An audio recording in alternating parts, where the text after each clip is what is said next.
My sister-in-law insisted that Christmas dinner be meat-free, so I brought my own food and caused chaos. If everyone has to respect her choice, then why was my choice a problem? And that's how a simple Christmas dinner turned into a family drama worthy of a reality show. Let me explain.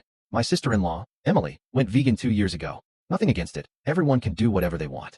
The problem is that, for her, being vegan isn't just a personal choice, it's a mission. She believes that anyone who eats meat needs to be educated, and is always trying to convert everyone. Last year, she and my brother, David, took over hosting the family Christmas dinner. And this year, Emily decided that the menu would be 100% vegan. We want everyone to experience a truly ethical dinner, she announced in the family group chat, as if she was giving us a unique opportunity for salvation. My family was divided. Some didn't mind, others complained but went along with it. Me? I found it annoying. If it were just a regular dinner, fine. But this was Christmas. That one day of the year when everyone wants to eat the traditional dishes, the ones that taste like childhood. And now, everything was going to be replaced with tofu, lentils, and plant-based substitutes. I tried suggesting that maybe we could have options for everyone. Nothing against having vegan dishes, but why not have a roasted turkey as well? Emily shut down the idea immediately. If we went to your house and all the food was meat-based, we wouldn't ask for vegan dishes, she replied. Okay, noted. So we can only eat what you approve of? I asked. It's not about that, she said, clearly irritated. It's about having a dinner where everyone can eat without issues.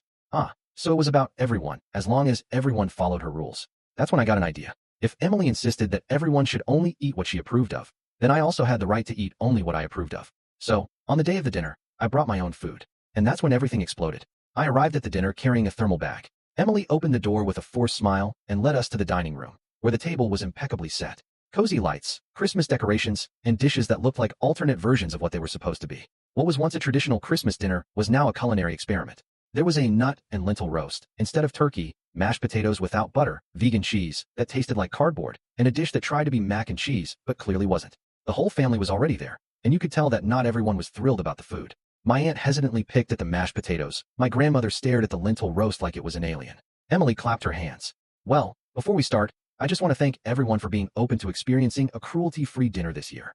Ah yes, the famous speech. That's when I opened my bag and started taking out my own dinner. Emily stopped talking immediately. First, I took out a perfectly grilled steak that I had cooked myself. The smell filled the room instantly. Then, I placed on the table a portion of mashed potatoes with real butter, homemade gravy, and some roasted vegetables. The room fell silent. You brought meat? Emily asked, her voice almost breaking.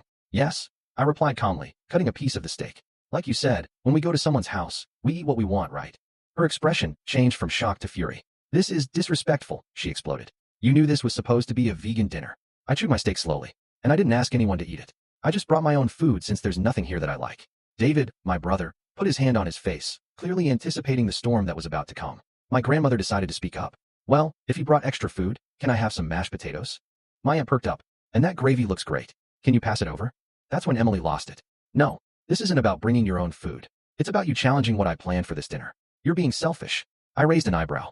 Emily, you forced everyone to follow your eating choices. But I'm the selfish one just for wanting to eat what I like. She opened her mouth, closed it again, then looked at David, expecting him to say something. He just sighed. Emily, he has a point. And that's when the real war started. Emily turned red. What do you mean he has a point? He brought meat to a vegan dinner.